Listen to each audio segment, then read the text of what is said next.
عدالت کی کارروائی شروع کی جائے۔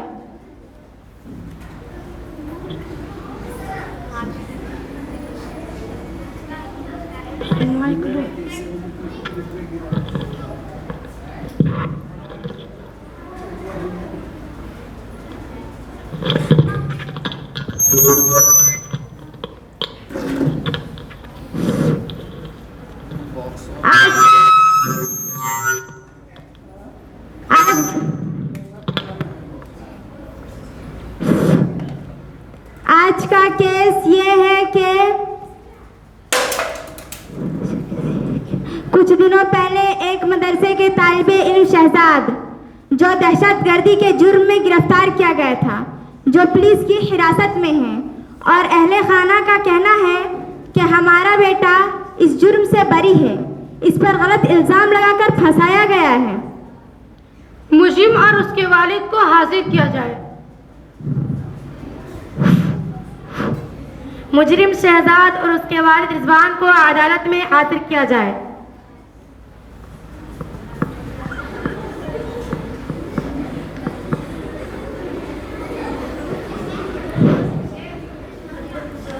کہیے کیا کہنا ہے؟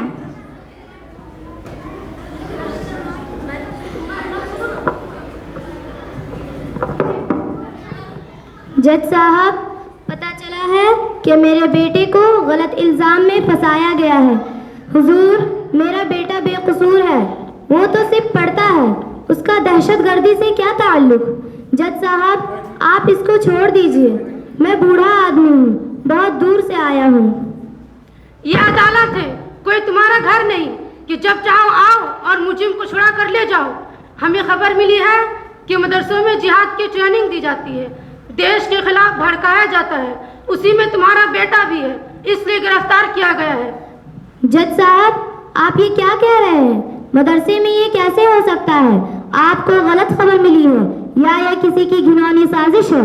حضور، وہاں ایسے لوگ پیدا ہوتے ہیں جنہوں نے اپنی تن اور دھن کی بازی لگا کر ہندوستان کو انگریزوں سے بچایا ہے، جس کی وجہ سے آج ہم اور آپ چین کی سانس لے رہے ہیں، اور آپ کہہ رہے ہیں کہ مدرسوں میں جہاد کی ٹریننگ اور دہشت گردی کی تعلیم دی جاتی ہے۔ یہ تم کیسی باتیں کرتے ہو؟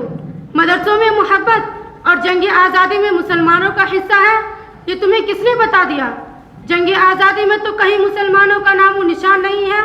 ہمارے دیش کو آزاد کرانے والے پنڈت جواہر لال نہرو، رویندر ناتھ ٹیگور وغیرہ ہیں، مگر اسے مسلمانوں کا دور تک کہیں نام نہیں ہے۔ جج صاحب، مجھے لگتا ہے کہ آپ نے اپنی آنکھوں میں تعصب پرستی کا چشمہ لگا رکھا ہے، جو آپ کو ایک طرف سوچنے پر مجبور کر رہی ہے، اور مجھے لگتا ہے کہ آپ تاریخ سے واقف نہیں ہیں، اسی وجہ سے بہکی بہکی باتیں کر رہے ہیں۔ یہ تم کیسی باتیں کرتے ہو؟ تجھے معلوم نہیں کہ اس گستاخی کی وجہ سے تجھے جیل بھی ہو سکتی ہے؟ آپ جیل کی بات کر رہے ہیں؟ جیل سے کون ڈرتا ہے؟ ہم تو اپنے ملک کی خاطر جان بھی دے سکتے ہیں۔ اس مجرم کو فوراً گرفتار کر کے حراست میں لے لیا جائے، اس سے بغاوت کی بو آتی ہے۔ اب اگلی سنوائی کے لیے مولوی اور پنڈت کو حاضر کیا جائے، تاکہ حقیقت واضح ہو جائے کہ جنگ آزادی میں مسلمانوں کا کیا رول رہا ہے، اور مدارس اسلامیہ میں دہشت گردی سے تعلق ہے یا نہیں۔ مولوی اور پنڈت کو عدالت میں حاضر کیا جائے۔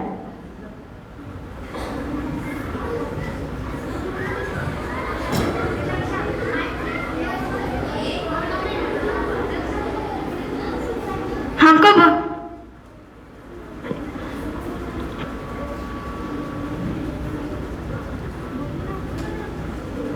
اچھا، آرڈر آرڈر آرڈر، سنائیے کیا کہنا ہے؟ مجرم رضوان کا کہنا ہے کہ جنگ آزادی میں مسلمانوں کا اہم رول رہا ہے، ان کے لیے مولانا حسین مدنی کا سہارا لیا گیا ہے کہ وہ ثابت کریں کہ جنگ آزادی میں مسلمانوں کا کیا رول رہا ہے۔ ان کے مقابلے میں ہے بابا رام دیو۔ جی مولوی صاحب، تو بتا دیجئے کہ جنگ آزادی میں مسلمانوں کی کیا بھومکا رہی ہے؟ پہلے آپ ہی بتائیں۔ اوش شریمان، ویسے تو بتانے کی آوشکتا نہیں ہے کہ جنگ آزادی میں ہم لوگوں کا کیا رول رہا ہے۔ یہ بھارت دیش ہمارے رقدان سے آزاد ہوا ہے۔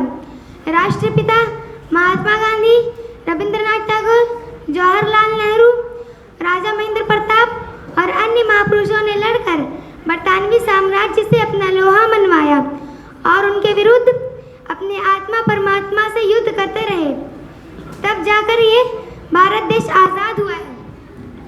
اب آپ بتائیے مولوی صاحب۔ بابا، آپ نے جو کچھ کہا ہے سچ ہے، لیکن آپ نے تو ایک طرفہ باتیں کی ہیں۔ اچھا، تو آپ ہی بھاشن دیجئے تاکہ ہمیں گیان ہو جائے کہ دوسروں کی کیا کیا بھومکائیں رہی ہے۔ بابا، اگر آپ تاریخ کی کتاب کا غور سے مطالعہ کریں گے تو خود ہی آپ کو معلوم ہو جائے گا کہ جب ہندوستان کی مقدس سرزمین پر انگریزوں کا ناپاک سایہ پڑا اور وہ یہاں کا مالک بن بیٹھا، تو جب باشندگان ہند پر طرح طرح کے ظلم و ستم کے پہاڑ توڑے گئے، جب ہندوستانیوں کو غلام بنایا جانے لگا، تو اس نازک وقت میں سب سے پہلے جس شخص نے علم بغاوت بلند کیا تھا وہ محدث کبیر امام جلیل شاہ عبدالعزیز محدث دہلوی رحمۃ اللہ علیہ۔ مشائخ اسلام اپنے مدرسوں اور خانقاہوں کو چھوڑ کر میدان میں آ گئے اور انگریزوں کے خلاف محاذ بنا کر منزل کے جانب بے سر و سامانے کے عالم میں نکل پڑے، اور انہی علماء کرام کے جلائے ہوئے مشعل کی روشنی میں 1857 کی جنگ آزادی بہادر شاہ ظفر کی قیادت میں لڑی گئی، جس میں ہندوستان کے ہر فرقے کے لوگ شامل تھے۔ لیکن یہ جنگ ناکام ہوا اور ناکامی کی قیمت سب سے زیادہ مسلمانوں کو چکانی پڑی، جس میں تقریباً 2 لاکھ مسلمان شہید ہو گئے، جس میں 52,000 علماء کرام تھے، ان کی جائیداد لوٹ لی گئی۔ اس قدر جانی و مالی قربانی کے باوجود تحریک آزادی کا سلسلہ مختلف شہروں میں جاری رہا۔ بالآخر ہمارا ملک تمام فرقوں، بالخصوص مسلمانوں اور خاص طور سے علماء کرام کے جہد مسلسل سے 15 اگست 1947 میں آزاد ہوا۔ 26 جنوری 1950 میں جمہوری ملک قرار دیا گیا، دستور کو سیکولر دستور کا نام دیا گیا، اور آپ کہتے ہیں کہ جنگ آزادی میں مسلمانوں کا کوئی رول نہیں؟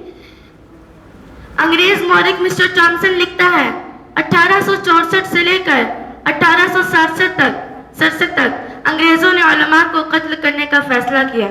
یہ 3 سال ہندوستانی تاریخ کا المناک سال ہے، اور ان 3 سالوں میں انگریز نے 14,000 علماء کو تختہ دار پر لٹکایا۔ دلی کی چاندنی چوک سے لے کر خیبر تک کوئی ایسا درخت نہ تھا جس پر علماء کی گردنیں نہ لٹکی ہو۔ لاہور کی شاہی مسجد، جس کے صحن میں انگریزوں نے پھانسی کے پھندے بنائے تھے، اس میں ایک دن میں 80 علماء کو پھانسی دی جاتی تھی۔ ٹامسن کہتا ہے جب میں دلی میں اپنے خیمے میں گیا تو مجھے مردار کی بدبو محسوس ہوئی، اور جب میں خیمے کے پیچھے گیا تو کیا دیکھتا ہوں کہ آگ کے انگارے دہک رہے ہیں، اور 40 علماء کے کپڑے اتار کر ان انگاروں میں ڈال دیا گیا۔ آپ ہی کے دھرم کے ماننے والے لیکھک صاحب موجود ہیں، آپ انہی سے ماضی معلوم کر لیجئے۔ لیکھک صاحب کو عدالت میں حاضر کیا جائے۔